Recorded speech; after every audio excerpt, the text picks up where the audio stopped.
Hello friends, LGR study के YouTube channel में आप सभी का स्वागत है।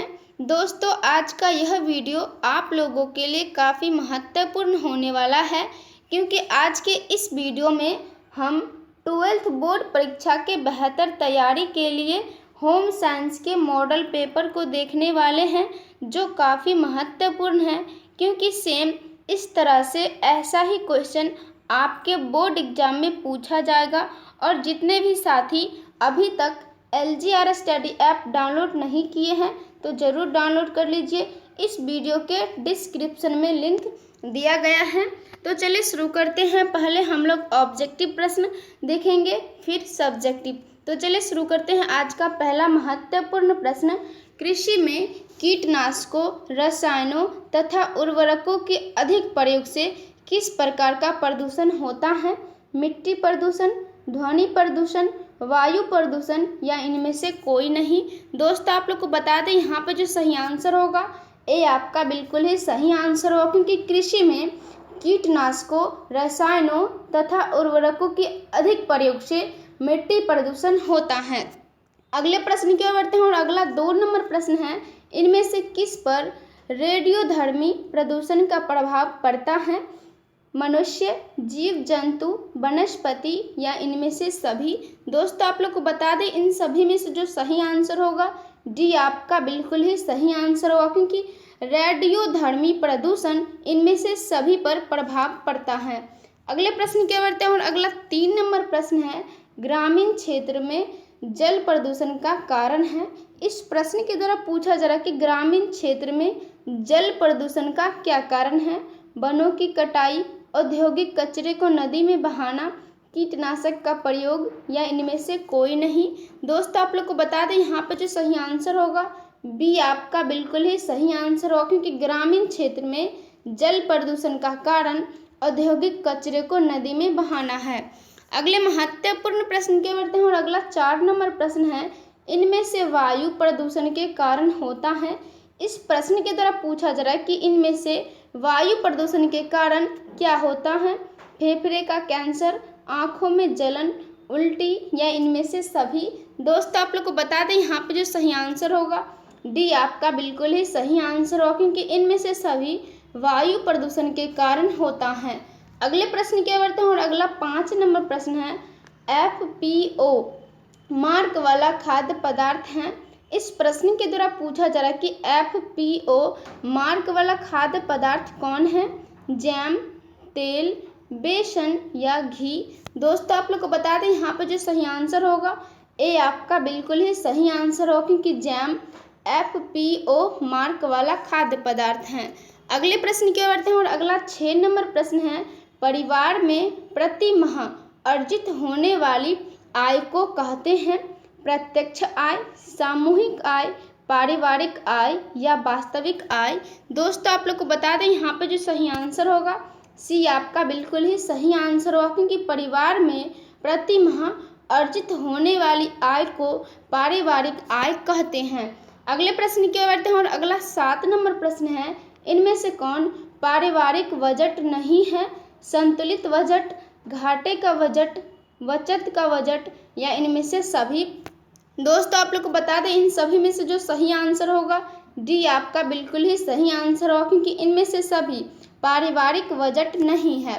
अगले महत्वपूर्ण प्रश्न के बढ़ते हैं और अगला 8 नंबर प्रश्न है, प्रत्येक वर्ष किस दिन विश्व बचत दिवस मनाया जाता है? दोस्तों, आप लोग को बता दें, यहाँ पे जो सही आंसर होगा ये आपका बिल्कुल ही सही आंसर होगा, क्योंकि प्रत्येक वर्ष 30 अक्टूबर के दिन विश्व बचत दिवस मनाया जाता है। अगले प्रश्न के बढ़ते हैं और अगला 9 नंबर प्रश्न है, पारिवारिक साधन है। भोजन, वस्त्र, मकान, धन संपत्ति, सभी उपकरण या पारिवारिक आवश्यकताओं की पूर्ति। दोस्तों, आप लोग को बता दें, यहाँ पे जो सही आंसर होगा डी आपका बिल्कुल ही सही आंसर होगा, क्योंकि पारिवारिक अवस्थाओं की पूर्ति पारिवारिक साधन है। अगले महत्वपूर्ण प्रश्न के बढ़ते हैं और अगला 10 नंबर प्रश्न है, चेक के प्रकार होते हैं? वाहक चेक, आदेशक चेक, रेखन चेक या इनमें से सभी। दोस्तों, आप लोग को बता दें, इन सभी में से जो सही आंसर होगा डी आपका बिल्कुल ही सही आंसर होगा, क्योंकि इनमें से सभी चेक के प्रकार होते हैं। अगले प्रश्न की ओर बढ़ते हैं और अगला 11 नंबर प्रश्न है, मासिक वेतन परिवार की किस आय के अंतर्गत आता है। इस प्रश्न के द्वारा पूछा जा रहा है कि मासिक वेतन परिवार की किस आय के अंतर्गत आता है। मौद्रिक आय, वास्तविक आय, आत्मिक आय या इनमें से कोई नहीं। दोस्तों आप लोग को बता दें यहाँ पे जो सही आंसर होगा ए आपका बिल्कुल ही सही आंसर होगा, क्योंकि मासिक वेतन परिवार की मौद्रिक आय के अंतर्गत आता है।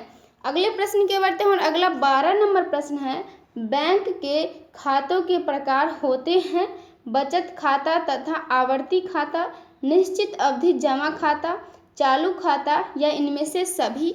दोस्तों आप लोग को बता दें यहाँ पे जो सही आंसर होगा डी आपका बिल्कुल ही सही आंसर होगा, क्योंकि इनमें से सभी बैंक के खातों के प्रकार होते हैं। अगले महत्वपूर्ण प्रश्न के बढ़ते हैं और अगला 13 नंबर प्रश्न है, प्रत्येक वर्ष किस दिन विश्व बचत दिवस मनाया जाता है। दोस्तों आप लोग को बता दें यहाँ पे जो सही आंसर होगा ए आपका बिल्कुल ही सही आंसर होगा, क्योंकि प्रत्येक वर्ष 30 अक्टूबर के दिन विश्व बचत दिवस मनाया जाता है। अगले प्रश्न के बढ़ते हैं और अगला 14 नंबर प्रश्न है, घर की उपयोगिता मानव जीवन में क्यों है। इस प्रश्न के द्वारा पूछा जा रहा है कि घर की उपयोगिता मानव जीवन में क्यों है। सुरक्षा, प्रतिष्ठा, स्थायित्व या इनमें से सभी। दोस्तों आप लोग को बता दें यहाँ पर जो सही आंसर होगा डी आपका बिल्कुल ही सही आंसर होगा, क्योंकि इनमें से सभी के लिए घर की उपयोगिता मानव जीवन में है। अगले प्रश्न के बढ़ते हैं और अगला 15 नंबर प्रश्न है, गरीबी रेखा की गणना की जाती है प्रति व्यक्ति पारिवारिक आय, कुल पारिवारिक आय, कुल पारिवारिक भूमि या परिवार की कुल जायदाद। दोस्तों आप लोग को बता दें यहाँ पर जो सही आंसर होगा बी आपका बिल्कुल ही सही आंसर होगा, क्योंकि कुल पारिवारिक आय गरीबी रेखा की गणना की जाती है। अगले प्रश्न के बढ़ते हैं और अगला 16 नंबर प्रश्न है, धन को बढ़ने के लिए क्या करना चाहिए। इस प्रश्न के द्वारा पूछा जा रहा है कि धन को बढ़ाने के लिए क्या करना चाहिए। बैंक में फिक्स डिपॉजिट, राष्ट्रीय बचत पत्र, मोटर या ए एवं बी दोनों। दोस्तों आप लोग को बता दें यहाँ पे जो सही आंसर होगा डी आपका बिल्कुल ही सही आंसर होगा, क्योंकि बैंक में फिक्स डिपॉजिट एवं राष्ट्रीय बचत पत्र धन को बढ़ाने के लिए करना चाहिए। अगले प्रश्न के बढ़ते हैं और अगला 17 नंबर प्रश्न है, मजदूरी किस आय के अंतर्गत आती है। दोस्तों आप लोग को बता दें यहाँ पे जो सही आंसर होगा सी आपका बिल्कुल ही सही आंसर होगा, क्योंकि मजदूरी मौद्रिक आय के अंतर्गत आती है। अगले महत्वपूर्ण प्रश्न के बढ़ते हैं और अगला 18 नंबर प्रश्न है, घरेलू लेखा जोखा कितने प्रकार के हो सकते हैं। 1, 2, 3 या 4। दोस्तों आप लोग को बता दें इन सभी में से जो सही आंसर होगा डी आपका बिल्कुल ही सही आंसर होगा, क्योंकि घरेलू लेखा जोखा 4 प्रकार के हो सकते हैं। अगले प्रश्न के बढ़ते हैं और अगला 19 नंबर प्रश्न है, एटीएम का पूरा नाम क्या है। दोस्तों आप लोग को बता दें यहाँ पे जो सही आंसर होगा ए आपका बिल्कुल ही सही आंसर होगा, क्योंकि एटीएम का पूरा नाम है ऑटोमेटिक टेलर मशीन। अगले महत्वपूर्ण प्रश्न की ओर बढ़ते हैं और अगला 20 नंबर प्रश्न है, कानों के सुनने की शक्ति किस प्रदूषण के कारण कम हो जाती है। वायु प्रदूषण, ध्वनि प्रदूषण, मिट्टी प्रदूषण या जल प्रदूषण। दोस्तों आप लोग को बता दें यहाँ पर जो सही आंसर होगा बी आपका बिल्कुल ही सही आंसर होगा, क्योंकि कानों में सुनने की शक्ति ध्वनि प्रदूषण के कारण कम हो जाती है। अगले प्रश्न के बढ़ते हैं और अगला 21 नंबर प्रश्न है, पारिवारिक आय का घटक है मौद्रिक आय, वास्तविक आय, आत्मिक आय या ए एवं बी दोनों। दोस्तों आप लोग को बता दें यहाँ पर जो सही आंसर होगा डी आपका बिल्कुल ही सही आंसर होगा, क्योंकि मौद्रिक आय एवं वास्तविक आय पारिवारिक आय का घटक है। अगले महत्वपूर्ण प्रश्न के बढ़ते हैं और अगला 22 नंबर प्रश्न है, पारिवारिक आय का संबंध है। इस प्रश्न के द्वारा पूछा जा रहा है कि पारिवारिक आय का संबंध किस से है। मुद्रा से, वस्तुओं से, सेवाओं से या उपयुक्त सभी से। दोस्तों आप लोग को बता दें यहाँ पे जो सही आंसर होगा डी आपका बिल्कुल ही सही आंसर होगा, क्योंकि उपयुक्त सभी से पारिवारिक आय का संबंध है। अगले महत्वपूर्ण प्रश्न के बढ़ते हैं और अगला 23 नंबर प्रश्न है, राष्ट्रीय बचत पत्र एक जमा योजना है। इस प्रश्न के द्वारा पूछा जा रहा है कि राष्ट्रीय बचत पत्र एक जमा योजना है। दोस्तों आप लोग को बता दें यहाँ पर जो सही आंसर होगा ए आपका बिल्कुल ही सही आंसर होगा, क्योंकि भारत सरकार द्वारा चलाई गई योजना राष्ट्रीय बचत पत्र एक जमा योजना है। अगले प्रश्न की ओर बढ़ते हैं और अगला 24 नंबर प्रश्न है, आंतरिक सज्जा अभिव्यक्ति है रुचि की, कौशल की, धन के सदुपयोग की या इनमें से सभी। दोस्तों आप लोग को बता दें यहाँ पर जो सही आंसर होगा डी आपका बिल्कुल ही सही आंसर होगा, क्योंकि इनमें से सभी की आंतरिक सज्जा अभिव्यक्ति है।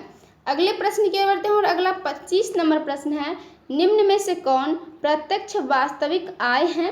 दोस्तों आप लोग को बता दें यहाँ पर जो सही आंसर होगा डी आपका बिल्कुल ही सही आंसर होगा, क्योंकि इनमें से कोई नहीं वास्तविक आय है। अगले महत्वपूर्ण प्रश्न की ओर बढ़ते हैं और अगला 26 नंबर प्रश्न है, कंपनी का मासिक व वार्षिक आय व्यय का ब्यौरा बनाते हैं लेखा विभाग, वित्त विभाग, सरकार या व्यवस्थान विभाग। दोस्तों आप लोग को बता दें यहाँ पे जो सही आंसर होगा ए आपका बिल्कुल ही सही आंसर होगा, क्योंकि कंपनी का मासिक व वार्षिक आय का व्यय का ब्यौरा लेखा जोखा विभाग बनाता है। अगले प्रश्न की ओर बढ़ते हैं और अगला 27 नंबर प्रश्न है, प्रत्येक परिवार अपने सुरक्षित भविष्य के लिए क्या करता है, बचत, व्यय, बजट या इनमें से कोई नहीं। दोस्तों आप लोग को बता दें यहाँ पर जो सही आंसर होगा ए आपका बिल्कुल ही सही आंसर होगा, क्योंकि प्रत्येक परिवार अपने सुरक्षित भविष्य के लिए बचत करता है। अगले प्रश्न की ओर बढ़ते हैं और अगला 28 नंबर प्रश्न है, जीवन बीमा के लाभ हैं आकस्मिक मृत्यु पर आर्थिक सहायता, आयकर से छूट, बचत का अच्छा साधन या ये सभी। दोस्तों आप लोग को बता दें इन सभी में से जो सही आंसर होगा डी आपका बिल्कुल ही सही आंसर होगा, क्योंकि इनमें से सभी लाभ जीवन बीमा से लाभ हैं। अगले प्रश्न की ओर बढ़ते हैं और अगला 29 नंबर प्रश्न है, बैंक के कार्य हैं। इस प्रश्न के द्वारा पूछा जा रहा है कि बैंक के क्या कार्य हैं, खाता खोलना, जनता का धन विभिन्न योजनाओं में जमा करना, मांग पर चेक, ड्राफ्ट आदि से पैसा वापस करना या ये सभी। दोस्तों आप लोग को बता दें यहाँ पर जो सही आंसर होगा डी आपका बिल्कुल ही सही आंसर होगा, क्योंकि बैंक के कार्य ये सभी हैं। अगले महत्वपूर्ण प्रश्न की ओर बढ़ते हैं और अगला 30 नंबर प्रश्न है, भारतीय डाक एवं तार विभाग द्वारा संचालित डाकघर में भी कार्यरत जमा योजना द्वारा बचत पत्र पर ब्याज निर्धारित करती है राज्य सरकार या केंद्रीय सरकार, निजी समिति या ए और बी दोनों या इनमें से कोई नहीं। दोस्तों आप लोग को बता दें यहाँ पर जो सही आंसर होगा ए आपका बिल्कुल ही सही आंसर होगा, क्योंकि राज्य सरकार या केंद्रीय सरकार भारतीय डाक एवं तार विभाग द्वारा संचालित डाकघर में भी कार्यरत जमा योजना द्वारा बचत पर ब्याज निर्धारित करती हैं। अगले प्रश्न की ओर बढ़ते हैं और अगला 31 नंबर प्रश्न है, सरकारी कर्मियों हेतु वैसा योजना जिसमें प्रत्येक कर्मी अपने वेतन का न्यूनतम 10% राशि प्रति माह जमा करता है, जो सेवानिवृत्ति, निधन होने पर ब्याज सहित कर्मी या नामांकित व्यक्ति को दी जाती हैं तथा उस पर आयकर में छूट मिलती है। दोस्तों आप लोग को बता दें यहाँ पर जो सही आंसर होगा बी आपका बिल्कुल ही सही आंसर होगा, क्योंकि सामान्य भविष्य निधि योजना के द्वारा सरकारी कर्मियों हेतु वैसी योजना जिसमें प्रत्येक कर्मी अपने मूल वेतन का न्यूनतम 10% राशि प्रति माह जमा करता है, जो सेवानिवृत्ति या निधन होने पर ब्याज सहित कर्मी का नामांकित व्यक्ति को दी जाती है तथा उस पर आयकर में भी छूट मिलती है। अगले प्रश्न के बढ़ते हैं और अगला 32 नंबर प्रश्न है, KVP यानी किसान विकास पत्र कहाँ से खरीदा जा सकता है, बैंक से, पोस्ट ऑफिस से, दोनों से या इनमें से कोई नहीं। दोस्तों आप लोग को बता दें यहाँ पर जो सही आंसर होगा बी आपका बिल्कुल ही सही आंसर होगा, क्योंकि KVP यानी किसान विकास पत्र पोस्ट ऑफिस से खरीदा जा सकता है। अगले महत्वपूर्ण प्रश्न की ओर बढ़ते हैं और अगला 33 नंबर प्रश्न है, निश्चित अवधि में जमा राशि दुगनी हो जाती है राष्ट्रीय बचत पत्र से, किसान विकास पत्र से जीवन बीमा से या बैंक से। दोस्तों आप लोग को बता दें यहाँ पर जो सही आंसर होगा बी आपका बिल्कुल ही सही आंसर होगा, क्योंकि निश्चित अवधि में जमा राशि दुगनी हो जाती है किसान विकास पत्र से। अगले प्रश्न की ओर बढ़ते हैं और अगला 34 नंबर प्रश्न है, बचत का धन रखना चाहिए बॉक्स में, जेवर बनाने में, बैंक में या पॉकेट में। दोस्तों आप लोग को बता दें यहाँ पे जो सही आंसर होगा सी आपका बिल्कुल ही सही आंसर होगा, क्योंकि बचत का धन बैंक में रखना चाहिए। अगले महत्वपूर्ण प्रश्न की ओर बढ़ते हैं और अगला 35 नंबर प्रश्न है, उचित निवेश से होता है बचत राशि में वृद्धि, सुरक्षा, प्रतिष्ठा या इनमें से कोई नहीं। दोस्तों आप लोग को बता दें यहाँ पे जो सही आंसर होगा ए आपका बिल्कुल ही सही आंसर होगा, क्योंकि उचित निवेश से बचत राशि में वृद्धि होता है।